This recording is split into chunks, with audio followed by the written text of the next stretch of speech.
അമ്മൂമ്മയെയും കൊച്ചുമകളെയും ഇടിച്ചിട്ട കാറിനെക്കുറിച്ച് 10 മാസത്തിലേറെ തുമ്പൊന്നും കിട്ടാതെ നട്ടം തിരിഞ്ഞ അന്വേഷണ സംഘം ഒടുവിൽ ശാസ്ത്രീയമായ അന്വേഷണത്തിലൂടെ കാർ കണ്ടെത്തുന്നു. ഇതിനായി ആയിരക്കണക്കിന് കാറുകൾ പരിശോധിക്കേണ്ടി വരുന്നു.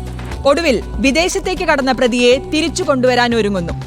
ഈ വർഷം കേരള പോലീസ് നടത്തിയ ഏറ്റവും വലിയ അന്വേഷണങ്ങളിൽ ഒന്നിന്റെ ചുരുക്കമാണിത്.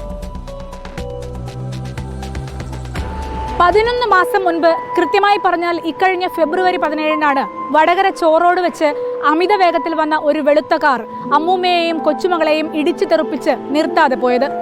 62-കാരിയായ ബേബിയമ്മ തൽക്ഷണം മരിച്ചു.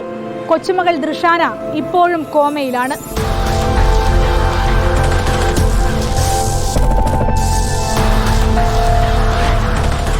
ഇടിച്ചു നിർത്താതെ പോയത് ഒരു വെളുത്ത കാറാണെന്ന് മാത്രമായിരുന്നു ആകെയുള്ള വിവരം.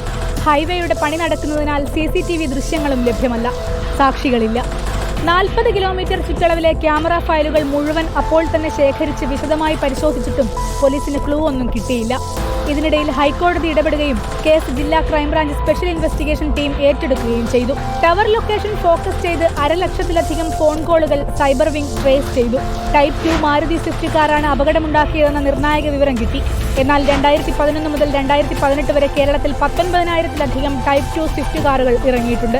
അതിൽ നിന്ന് എങ്ങനെ കണ്ടെത്തുമെന്നായി അടുത്ത അന്വേഷണം. വടക്കൻ ജില്ലകളിലേക്ക് വന്നിട്ടുള്ള കാറുകളിലേക്ക് മാത്രമായി അന്വേഷണം വ്യാപിപ്പിച്ചു. അവിടെ നിന്ന് കൈമാറ്റം ചെയ്യപ്പെട്ട കാറുകളിലേക്കും അവയുടെ RC ഓണർമാരിലേക്കും അന്വേഷണമെത്തി. ഇടിച്ച വാഹനത്തിന് പരിക്ക് പറ്റിയിരിക്കാമെന്നും അത് റിപ്പയർ ചെയ്തിട്ടുണ്ടാവും എന്നുമുള്ള നിഗമനത്തിൽ 6 ജില്ലകളിലെ 500-ലധികം സ്പെയർ പാർട്സ് ഷോപ്പുകളിലും വർക്ക്ഷോപ്പുകളിലും സിവിൽ പോലീസ് ഓഫീസർമാർ നേരിട്ട് ചെന്ന് അന്വേഷിച്ചു. ഇൻഷുറൻസ് ക്ലെയിം ചെയ്തിരിക്കാനുള്ള സാധ്യതയും തേടി പോലീസ്. അങ്ങനെയാണ് കഴിഞ്ഞ മാർച്ചിൽ ഒരു സ്വിഫ്റ്റ് മതിലിനിടിച്ച് റിപ്പയർ ചെയ്തതിന്റെ ക്ലെയിം കണ്ടെത്തുന്നത്. സ്പെയർ പാർട്സുകൾ വഴി അന്വേഷിച്ച് അതിവിദഗ്ധമായി കൊലയാളിക്കാർ കസ്റ്റഡിയിലായി. പിന്നീടുള്ള അന്വേഷണത്തിൽ RC ഉടമ ചേലക്കാട് സ്വദേശി ഷെജിൽ തന്നെയാണ് കാർ ഓടിച്ചതെന്നും മനസ്സിലായി. അപകടശേഷം ഇയാൾ വിദേശത്തേക്ക് കടന്നു. നാട്ടിലെത്തിക്കാനുള്ള നടപടികളിലാണ് നിലവിൽ പോലീസ്. ഇതിന്റെ ഷെജിലിന്റെ മുൻകൂർ ജാമ്യാപേക്ഷയും കോടതി തള്ളിയിരുന്നു.